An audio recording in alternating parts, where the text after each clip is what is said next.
paz de Jesus, Bíblia todo dia. Desafio de ler a Bíblia em um ano. Em nome do Pai, do Filho e do Espírito Santo. Amém. Oração inicial. Abre, Senhor, a minha mente para que eu compreenda, minha boca para que eu proclame e meu coração para que eu acolha. Amém.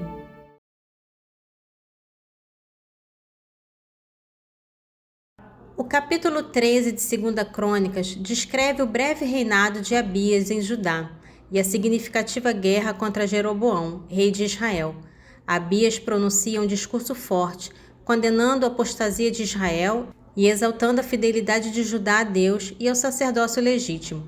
A batalha que se segue demonstra a vitória concedida por Deus a Judá, apesar de sua inferioridade numérica, por causa de sua dependência e fidelidade ao Senhor. Vamos à leitura. 2 Crônicas, capítulo 13.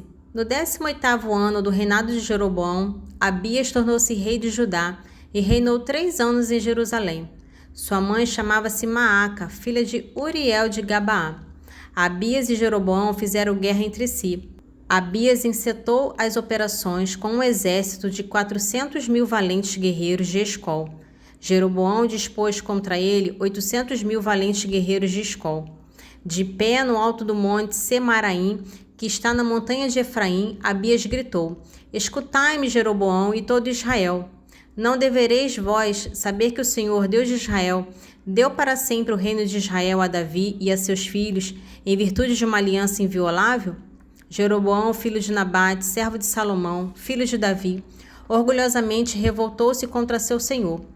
Homens maus e perversos juntaram-se a ele e se opuseram a Robão, filho de Salomão. Robão, que era jovem ainda e temido, não pôde resistir-lhes. E agora pensais em oferecer resistência ao reino do Senhor, que está nas mãos do filho de Davi. Vós sois uma grande multidão e tendes convosco os bezerros de ouro que Jeroboão fez para vós à maneira de Deus. Demitistes os sacerdotes do Senhor, os filhos de Arão e os levitas, instituindo para vós sacerdotes à maneira dos pagãos. Todo o que veio com um novilho e 7 carneiros para se consagrar, tornou-se sacerdote dos falsos deuses. Para nós é o Senhor o nosso Deus, e não o abandonamos. Os filhos de Arão é que são sacerdotes, a serviço do Senhor, e são os levitas que desempenham as funções. Cada manhã e cada tarde queimam em honra do Senhor os holocaustos e o incenso aromático. Os pães da proposição são dispostos na mesa pura e cada tarde são acendidas as lâmpadas do candelabro de ouro. É porque nós observamos a lei do Senhor nosso Deus, enquanto vós o abandonaste. Vede, Deus e seus sacerdotes estão conosco à nossa frente, e temos as trombetas retumbantes para fazê-las soar contra vós. Israelitas, não luteis contra o Senhor, Deus de vossos pais, porque isso não vos trará nenhuma felicidade. Então Jeroboão executou uma manobra com as tropas colocadas em emboscada, dando uma volta para surpreender o inimigo pelas costas, de sorte que seu exército fazia frente a Judá e a emboscada se encontrava à retaguarda. As tropas de Judá, ao se voltarem, viram-se atacadas pela frente e pela retaguarda. Invocaram então o Senhor enquanto os sacerdotes tocavam a trombeta. Judá soltou o grito de guerra e enquanto ecoava esse clamor, Deus feriu Jeroboão e todo Israel diante de Abias e de Judá. Os israelitas fugiram diante dos homens de Judá, às mãos dos quais Deus os entregou. Abias e seu exército fizeram uma grande matança.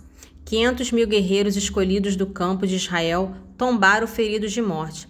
Isso foi, naquele tempo, humilhante para os israelitas, enquanto que os filhos de Judá obtiveram a vitória, porque se apoiaram no Senhor, o Deus de seus pais. Abias perseguiu Jeroboão e dele arrebatou várias cidades, Betel, Gessana e Efron, assim como as localidades que delas dependiam. No tempo de Abias, Jeroboão não se restabeleceu.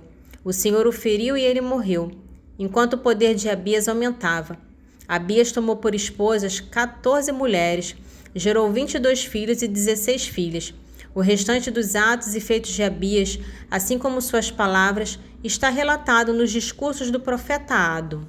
O capítulo 14 de 2 Crônicas narra o início do reinado de Asa em Judá, que se distingue por um período de reformas religiosas e busca sincera ao Senhor. Asa remove a idolatria, promove a adoração verdadeira e, como resultado de sua fidelidade, o reino desfruta de paz e prosperidade. Quando confrontado com uma invasão maciça de etíopes, Asa clama a Deus e uma vitória milagrosa é concedida por intervenção divina, reafirmando a bênção sobre sua obediência. 2 Crônicas, capítulo 14. Abias adormeceu com seus pais e foi sepultado na cidade de Davi. Seu filho Asa sucedeu-lhe no trono. Durante sua vida, a terra conheceu 10 anos de tranquilidade. Asa fez o que era bom e justo aos olhos do Senhor seu Deus. Destruiu os altares dos deuses estrangeiros e os lugares altos. Quebrou as estelas e cortou as áceras. Ordenou aos filhos de Judá que buscassem o Senhor, o Deus de seus pais, e que pusessem em prática a lei e seus mandamentos. Fez desaparecer de todas as cidades de Judá os lugares altos e os obeliscos. Sob seu reinado, o reino esteve em paz. Durante esse tempo de tranquilidade, construiu cidades fortificadas em Judá. Efetivamente, não houve guerra contra ele durante esses anos, porque o Senhor lhe concedeu descanso. Construamos, disse ele aos judeus, essas cidades e cerquemo-las de muralhas, torres, portas e ferrolhos. A terra está ainda livre diante de nós, porque temos procurado o Senhor nosso Deus, e por isso ele nos concedeu a paz com todos os nossos vizinhos. Dispuseram-se, pois, a esse trabalho e o levaram a bom termo. Asa possuía um exército composto de 300.000 homens de Judá, que carregava escudo e lança, e um de 280.000 de Benjamim, que carregava escudo e intensava o arco, todos valentes guerreiros. Zara, o etíope, atacou-os com um exército de 1 milhão de homens e 300 carros e avançou até Marés. Asa saiu-lhe ao encontro e eles se formaram para a batalha no vale de Cefata, perto de Marés. Asa invocou o Senhor seu Deus nesses termos: Senhor, não vos é mais difícil ajudar o fraco do que o forte. Vinde em nosso socorro, nosso Deus. É em vós que nos apoiamos. É em vosso nome que viemos contra essa multidão. Senhor, vós sois nosso Deus, que não haja um só homem que prevaleça contra vós. O Senhor feriu os etíopes diante de Asa e dos homens de Judá. Os etíopes fugiram. Asa e seu exército os perseguiram até Gerasa, e deles tombou tão grande número que nem sequer um pôde salvar-se, destruídos como foram diante do Senhor e seu exército. Judá trouxe um grande despojo. Eles feriram todas as cidades dos arredores de Gerara, pois o terror do Senhor se tinha infundido neles. Pilharam-nos porque eles possuíam um importante despojo. Feriram também os redis dos rebanhos e capturaram grande número de ovelhas e camelos. Em seguida, retornaram a Jerusalém. O capítulo 15 de 2 Crônicas é uma continuação da narrativa do reinado de Asa, após a grande vitória sobre os etíopes. O profeta Azarias, filho de Oded, entrega uma mensagem crucial a Asa, que o inspira a realizar reformas ainda mais profundas no reino de Judá. O capítulo culmina com uma aliança solene com Deus feita por todo o povo, resultando em um período de grande paz e prosperidade renovada. 2 Crônicas, capítulo 15. O Espírito do Senhor se apoderou de Azarias, filho de Oded. Este saiu ao encontro de Asa e lhe disse: Escutai-me, Asa, com todo o Judá e Benjamim. O Senhor está conosco, assim como vós estáis com ele. Se vós o procurais, ele se manifestará a vós. Mas se vós o abandonardes, ele vos abandonará. Durante muito tempo viveu Israel sem o verdadeiro Deus, sem sacerdote para ensiná-lo, sem a lei. Mas quando na sua angústia eles se voltaram para o Senhor, Deus de Israel, e o procuraram, ele se manifestou a eles. Naqueles tempos não havia segurança alguma para os que viajavam, pois graves distúrbios pesavam sobre a população da terra. As nações e as cidades entrochacavam-se, porque Deus as agitava com toda espécie de tribulações. Quanto a vós, sede forte, não vos acovardeis, pois vosso labor terá sua recompensa. Ouvindo esse oráculo do profeta, Asa se encheu de coragem e fez desaparecer as abominações de toda a terra de Judá e de Benjamim, assim como de todas as cidades que tinha conquistado na montanha de Efraim. Restabeleceu o altar do Senhor que se encontrava diante do pórtico do Senhor. Em seguida, convocou toda a população de Judá, de Benjamim, assim como de Efraim, de Manassés e de Simeão, que habitava entre eles, pois grande número de israelitas se tinha aliado a ele, vendo que o Senhor seu Deus estava com ele. Eles se reuniram em Jerusalém no 3º mês do 5º ano do reinado de Asa. Nesse dia, sacrificaram ao Senhor do despojo que tinham trazido 70 reses de gado e 7.000 ovelhas. Obrigaram-se solenemente a procurar o Senhor, o Deus de seus pais, de todo o seu coração e de toda a sua alma, decididos a matarem pequenos e grandes homens e mulheres, todo que não procurasse o Senhor Deus de Israel. Ao som de trombetas e de trompas, no meio de aclamações, fizeram ao Senhor um juramento solene. E todo Judá alegrou-se por causa desse juramento que tinham prestado de todo o seu coração. Foi com perfeita boa vontade que tinham procurado o Senhor. Por isso o Senhor se manifestou a eles e lhes assegurou a paz com todos os seus vizinhos. O rei Asa destituiu até de sua posição de rainha sua mãe Maaca, por ter feito um ídolo para Aserá. Asa destruiu a imagem, deixou em pedaços e a queimou no vale de Cedrom. Se os lugares altos não desapareceram, o coração de Asa esteve, contudo, totalmente devotado ao Senhor durante toda a sua vida. Transportou para o templo do Senhor todos os objetos consagrados por seu pai e por ele mesmo, prata, ouro e utensílios. Não houve guerra até o 35º ano do reinado de Asa. O capítulo 16 de 2 Crônicas narra os últimos anos do reinado de Asa, revelando um declínio em sua dependência de Deus. Apesar de um início glorioso, Asa comete erros estratégicos ao confiar em alianças humanas em vez de no Senhor e reage com a ira à repreensão profética. O capítulo também descreve sua doença e o fim de seu reinado, servindo como um contraste com sua fidelidade inicial e uma lição sobre a necessidade de perseverança na confiança em Deus. 2 Crônicas, capítulo 16. No 36º ano do reinado de Asa, rei de Israel, Baasa fez guerra contra Judá. Fez fortificações em Ramá, a fim de bloquear todas as comunicações com Asa, rei de Judá. Mas Asa mandou tomar a prata e o ouro dos tesouros do templo e do palácio real e enviou uma delegação a Ben-Hadad, rei da Síria, para lhe dizer: aliemo-nos como for aliados teu pai e o meu. Eu te envio prata e ouro. Rompe tua aliança com Baasa, rei de Israel, para que ele se afaste de mim. Ben-Hadad ouviu o rei Asa, enviou seus generais contra a cidade de Israel. Estes tomaram Aion, Dan, Abel-Maim e todas as cidades de Neftali, que serviam de entrepós. A essa notícia, Baasa interrompeu os trabalhos de fortificação de Ramá. Então o rei Asa convocou todos os judeus para tirar as pedras e madeiras das quais Baasa se tinha servido para construir Ramá, e com esse material fortificou Gabaá e Masfa. Por essa época, o vidente Anani veio à procura de Asa, rei de Judá, e lhe disse: por que te apoiastes no rei da Síria e não no Senhor teu Deus?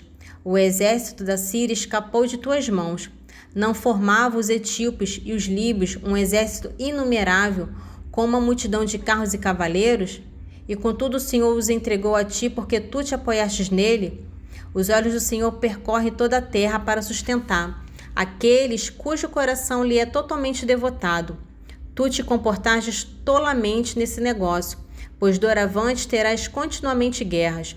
Irritado contra o vidente, o assomo de ira em que o puseram suas palavras, Asa mandou prendê-lo na prisão. Pelo mesmo tempo, Asa oprimiu também alguns de seus súditos. As ações e os feitos de Asa, desde os primeiros até os últimos, estão relatados no livro dos reis de Judá e de Israel. No 39º ano de seu reinado, Asa tornou-se gotoso e sofreu violentamente. Durante sua doença, ele não procurou o apoio do Senhor, mas dos médicos. Ele adormeceu com seus pais e morreu no 41º ano de seu reinado. Foi sepultado na tumba que tinha mandado cavar para si na cidade de Davi. Estenderam-no no leito que tinham enchido de perfumes aromáticos, preparados segundo a arte do perfumista, e queimaram-lhe quantidade considerável desse perfume.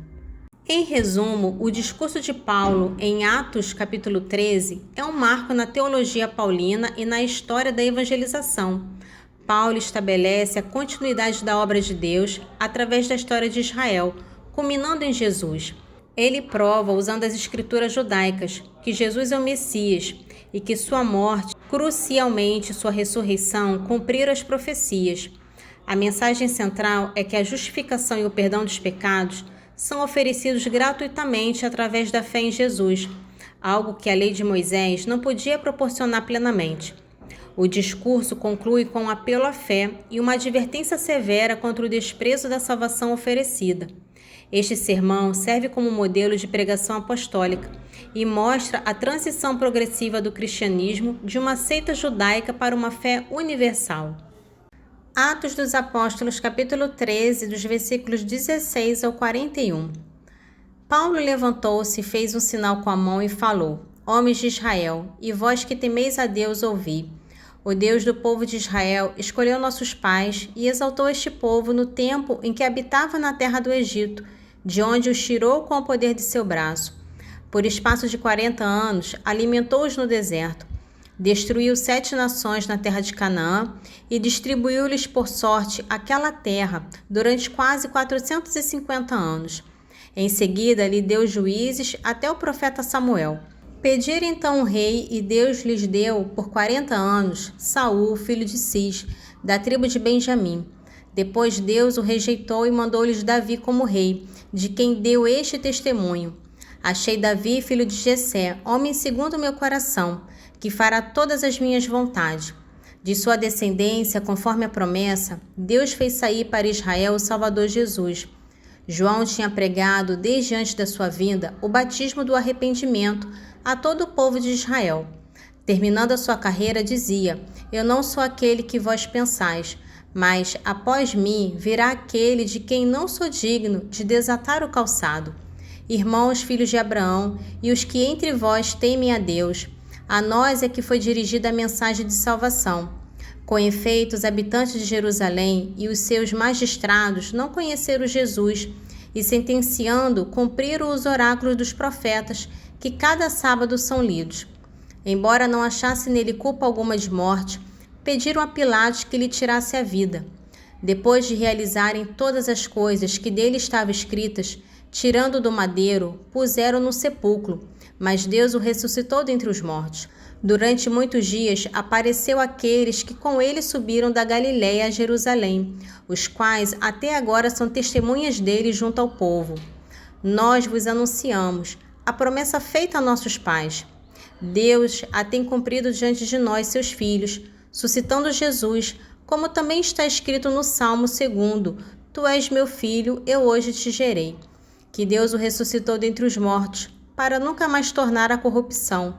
Ele o declarou desta maneira: Eu vos darei as coisas sagradas prometidas a Davi. E diz também noutra passagem: Não permitirás que teu santo experimente a corrupção. Ora, Davi, depois de ter servido em vida aos desígnios de Deus, morreu. Foi reunido a seus pais e experimentou a corrupção. Mas aquele a quem Deus ressuscitou não experimentou a corrupção. Sabei, pois, irmãos, que por ele se vos anuncia a remissão dos pecados. Todo aquele que crê é justificado por ele, de tudo aquilo que não pôde ser pela lei de Moisés. Cuidai, pois, que não venha sobre vós o que foi dito pelos profetas. Vede os desprezadores, pasmai e morrei de espanto, pois eu vou realizar uma obra em vossos dias, obra em que não creríeis se alguém vô-lo contasse. Nesse trecho, o salmista descreve o motivo de seu sofrimento intenso e das afrontas que recebe, seu profundo zelo pela casa de Deus e a identificação com as injúrias dirigidas ao Senhor. Ele relata como suas práticas de devoção, jejum, uso do saco, o tornaram alvo de zombaria pública e isolamento social. Em meio a essa profunda humilhação, ele eleva uma oração urgente por libertação, implorando a Deus que o tire da situação desesperadora em que se encontra, comparada a um afogamento em lodo e águas profundas.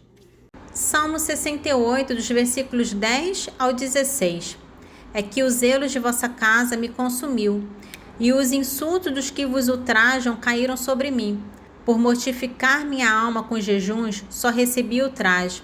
Por trocar minhas roupas por um saco, tornei-me zombaria deles. Falam de mim os que se assentam às portas da cidade. Escarnece-me os que bebem vinho. Minha oração, porém, sobe até vós, Senhor, na hora de vossa misericórdia, ó Deus. Na vossa imensa bondade, escutai-me segundo a fidelidade de vosso socorro. Tirai-me do lodo para que não me afundem. Livrai-me dos que me detestam, salvai-me das águas profundas. Não me deixeis submergir nas muitas águas, nem me devore o abismo, nem se feche sobre mim a boca do poço. Esse trecho de sabedoria inicia a oração de Salomão, que é um clamor fervoroso a Deus pelo dom da sabedoria. Ele começa reconhecendo a soberania de Deus como Criador e sustentador do universo, e a ele se dirige com humildade, admitindo a fragilidade humana e a necessidade da sabedoria para cumprir seu papel de rei com justiça e retidão. Livro de Sabedoria, capítulo 9, dos versículos 1 ao 6.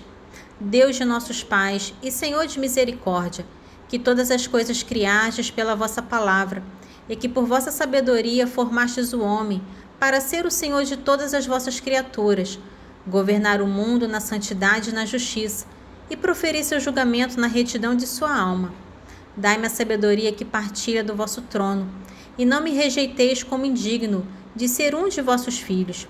Sou, com efeito, vosso servo e filho de vossa serva, um homem fraco, cuja existência é breve, incapaz de compreender vosso julgamento e vossas leis, porque qualquer homem, mesmo perfeito, entre os homens não será nada, se lhe falta sabedoria que vem de vós. Oração final. Senhor, te louvo e agradeço, porque deixastes tua palavra viva no meio de nós. Que as tuas palavras fiquem guardadas em meu coração e que eu seja testemunha viva do vosso Evangelho. Amém. Em nome do Pai, do Filho e do Espírito Santo. Amém.